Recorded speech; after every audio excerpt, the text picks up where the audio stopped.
Hey everybody, welcome to the Overwatch review. Overwatch is a class-based or hero-based, have at you, first-person shooter that came out recently.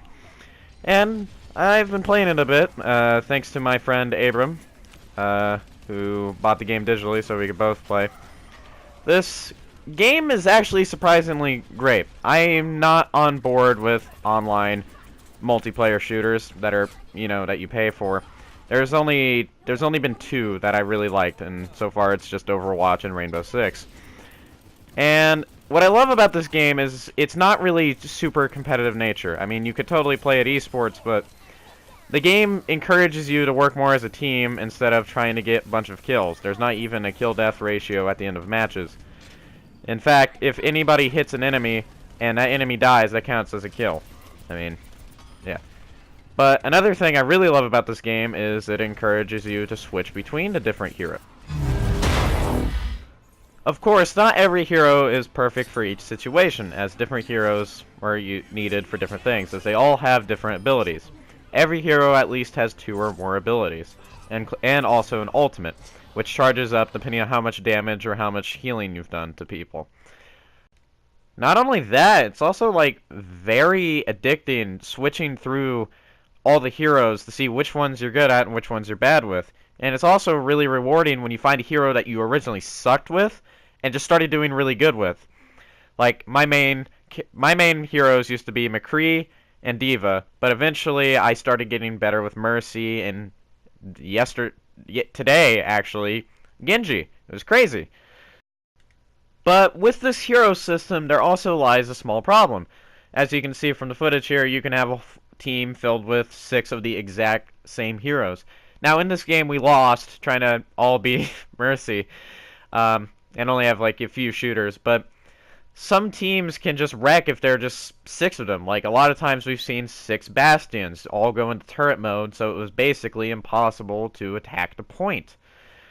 But sometimes it's okay having more than one of the same hero, and other times it's absolutely fucking overpowered. But I digress. It's still pretty fun having a full team of 6 people. And me and this one group, we just kept going into random ass matches playing as random sets of 6 heroes that were just the same hero. By the way, don't play as Symmetra while attacking. You'll die. But as far as how much game there is in this game, the game does support a full tutorial mode in 3 different ways, and, as I said, a whole cast of 21 characters. They all have 54 unlocks, unless you bought the pre-order, and where other characters have slightly more stuff, but I digress. There's many things to unlock, as there's sprays, skins, voice lines, emotes, hell, even player icons. And some highlight intros, which are all different. There's 3 for each character. They're interesting. And to get these unlockables, these cosmetics, you have to level up and get a loot box. But there's one problem I have with the loot boxes, that you can actually buy them with real money. And it doesn't break the game at all, because they are just purely cosmetic. But the thing is, it's still microtransactions in a game you already paid for. I hate this trend and I wish it would stop. But that's a different topic for a different day. The game also supports 3 different game modes, which you can play through Quick Play, versus AI, Custom Game, or during the Weekly Brawl. The 3 game modes, there's Payload, which if you played TF2, you already know what it is, except there's checkpoints, so if they reach a certain checkpoint, time's extended, and vice versa. And then there's control points, where you have to capture 2 different points, and then you win. You capture the first point, and then you move on to the second point, and then you win. Or, if you're on the defending team, of course you have to defend. Then there's basically capture point, but there's only 1 capture point, and you have to hold that for, like, the whole match, and then you win. Also, every single game mode has 2 rounds. So there's not a lot of game modes, but there is a weekly brawl, and that's basically, you can play the game, but there's special mutations. There's many different things that could be there. And if you don't know what a mutation is, it's basically like a random fucking buff or debuff that's in the game. Like this week's was Super Shimada Bros. You can only play as Hanzo and Genji, and your L1 and R1 abilities come back 75% quicker. And there's no power-ups on the map either.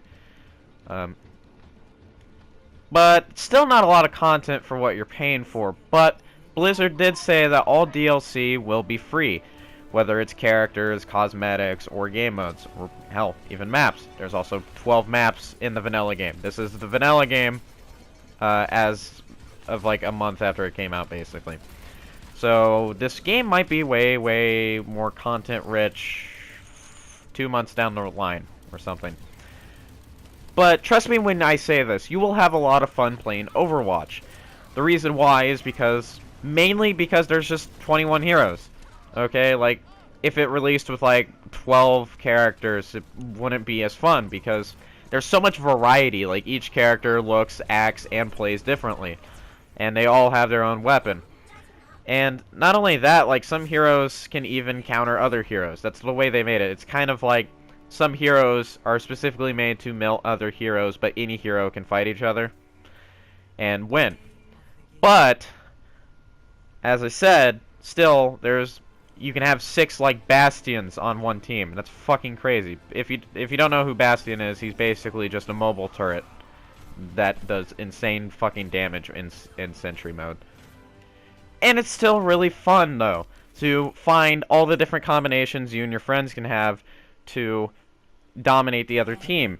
Sometimes you'll even just have to switch between characters because of what the other team has. And sometimes, even if you think your one character was basically meant to destroy the other character, you could be wrong and actually have to switch to a different character, or they will have to switch to a different character to defeat you. But, now, to the end of this review, would I recommend this game? I would only recommend it to people who like multiplayer in the games. Like, you have... Because there's no single player. There's no way to play by yourself. Well, there is, but it's against bots. It's still just multiplayer. And even though all these characters have different backstories, there's not really a story you can play through. So if you like single player and that's your jam, you might want to stay away from this game. The reason being is because it's, as I said, it's already multiplayer. Now I'm just repeating myself. So my final verdict would have to be a solid 7 out of 10. And my reason being is because I'm not super huge on multiplayer. As I said, there's only 2 multiplayer-only games that you actually have to buy that I even like. I'm more of a single-player person. So this game isn't entirely made for me, but I really love it, and I like playing it. It's really fun. I suggest you play it or check it out, because the community is also really nice. They're not really mean. They're not super competitive. They're not most of them, at least, aren't the people who say, get wrecked, mate, all the fucking time. You know, they're not tryhards. So, I think you'll have a fun experience. So, thank you guys for watching. This review has been fun to do. See you guys later. Goodbye.